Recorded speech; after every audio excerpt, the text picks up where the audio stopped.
Did you know that Rome's own bodyguards killed more emperors than all foreign enemies combined? The Praetorian Guard were supposed to protect the emperor with their lives. Instead, they became the deadliest threat to imperial power. These elite soldiers discovered something shocking.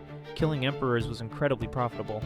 In 39 CE, they brutally stabbed Emperor Caligula to death in his own palace. But here's the twisted part. They immediately auctioned off the throne to the highest bidder. Emperor Pertinax learned this lesson too late. When he tried to discipline the guard in 193 CE, they murdered him after just 87 days in power. Then they literally sold the empire at auction. The numbers are staggering. Out of 69 Roman emperors, the Praetorian Guard assassinated at least 13. Foreign armies?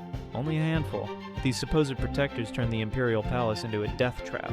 Emperors faced more danger from their own bodyguards than from barbarian invasions or civil wars. The men sworn to die for Rome's rulers became serial killers motivated by gold and political power.